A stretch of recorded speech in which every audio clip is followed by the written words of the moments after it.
کبھی سوچا ہے خواب بھی مستقبل کے راز کھول دیتے ہیں؟ یہ صرف ایک سوال نہیں ہے، یہ تو وہ پہیلی ہے جس نے ہزاروں سال سے انسانیت کو الجھا رکھا ہے۔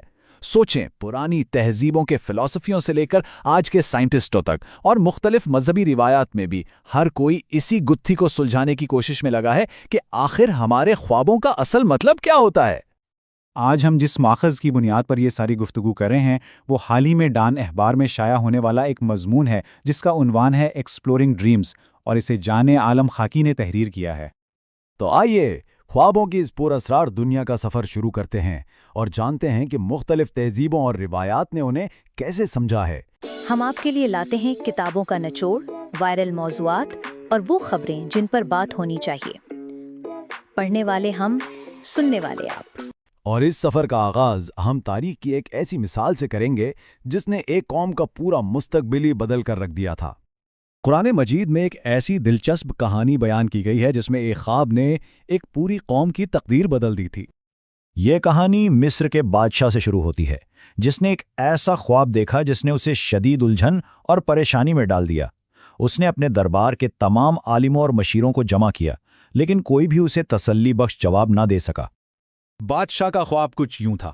اس نے دیکھا کہ 7 موٹی تازی گائیں ہیں اور ان کے پیچھے 7 دبلی پتلی گائیں آتی ہیں، اور پھر وہ دبلی گائیں ان 7 موٹی گایوں کو کھا جاتی ہیں۔ یہ منظر بہت عجیب اور پراسرار تھا۔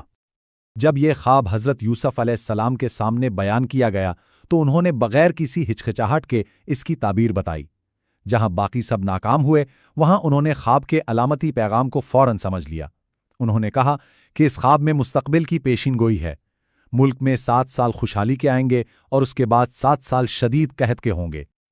اور یہیں پر مضمون نگار ایک بہت اہم نقطے کی طرف اشارہ کرتے ہیں۔ دیکھیں، حضرت یوسف نے جو کیا اسے تعویل کہتے ہیں۔ اب تعویل کیا ہے؟ اس کا مطلب ہے کہ خواب کے لفظوں پر نہیں جانا، بلکہ ان کے پیچھے چھپے ہوئے اشارے، ان کے میٹافوریکل میننگ کو سمجھنا۔ انہوں نے گایوں کو صرف جانور نہیں سمجھا، نہیں، بلکہ انہیں آنے والے سالوں کی نشانی کے طور پر دیکھا۔ اور یہی تو خوابوں کی تعبیر کا اصل فن ہے۔ خوابوں کو مستقبل کے پیغام کے طور پر دیکھنے کا یہ قدیم نظریہ بہت دلچسپ ہے، لیکن کیا ہوتا ہے جب ہم صدیوں آگے سائنس اور نفسیات کے دور میں آتے ہیں؟ جدید دنیا نے اسی راز کو کیسے سمجھنے کی کوشش کی؟ 20ویں صدی میں 2 بڑے ماہرین نفسیات نے اپنی زندگیاں خوابوں کے مطالعے کے لیے وقف کر دیں۔ ان کے نام تھے سگمنڈ فرائیڈ اور کارل یونگ۔ انہوں نے پہلی بار سائنسی انداز میں انسانی لاشعور کی گہرائیوں میں اتر کر خوابوں کے راز جاننے کی کوشش کی۔ یہیں سے ایک بنیادی بحث شروع ہوتی ہے جو فرائیڈ اور یونگ کے نظریات کو ایک دوسرے سے بالکل الگ کر دیتی ہے۔ کیا خواب ہمارے ماضی کی طرف اشارہ کرتے ہیں یا ہمارے مستقبل کی طرف؟ اب یہاں فرائیڈ اور یونگ کی سوچ میں زمین آسمان کا فرق نظر آتا ہے۔ فرائیڈ کے لیے خواب ایسے تھے جیسے کوئی ٹائم مشین ہو جو ہمیں سیدھا ماضی میں لے جاتی ہے، خاص طور پہ ہمارے بچپن کی ان دبی ہوئی خواہشات تک۔ ان کا کہنا تھا کہ خواب ہمارے ادھورے ارمان پورے کرنے کا ایک ذریعہ ہیں۔ لیکن دوسری طرف کارل یونگ اس بات سے بالکل متفق نہیں تھے۔ ان کے نزدیک خواب ماضی کا آئینہ نہیں بلکہ مستقبل کا اشارہ تھے۔ وہ سمجھتے تھے کہ یہ ہمارے لاشعور یعنی انکانشیس مائنڈ کی طرف سے بھیجے گئے پیغام ہیں، ایسے سگنلز جو ہمیں آنے والے وقت کے لیے تیار کر سکتے ہیں یا کسی خطرے سے آگاہ کر سکتے ہیں۔ سگمنڈ فرائیڈ کا یہ مشہور جملہ ان کے نظریے کا خلاصہ ہے: خواب کسی خواہش کی تکمیل ہے۔ ان کے مطابق جو خواہشات ہم حقیقی زندگی میں پوری نہیں کر پاتے وہ ہمارے خوابوں میں آ کر پوری ہو جاتی ہیں۔ اس کے بالکل برعکس کارل یونگ کہتے ہیں، خواب ہمیں کچھ حالات کے بارے میں ان کے ہونے سے پہلے تیار کرتے ہیں، اعلان کرتے ہیں یا خبردار کرتے ہیں۔ ان کے لیے خواب ایک اندرونی رہنما کی طرح تھے جو ہمیں آنے والے وقت کی ایک جھلک دکھا سکتے ہیں۔ تو ان تمام مختلف نظریات کی روشنی میں ہمیں اپنے خوابوں سے کیا سبق سیکھنا چاہیے؟ ہم انہیں کیسے سمجھیں؟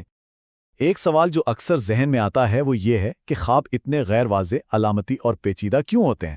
وہ سیدھی سادھی زبان میں بات کیوں نہیں کرتے؟ کارل یونگ اس کا ایک بہت ہی خوبصورت جواب دیتے ہیں۔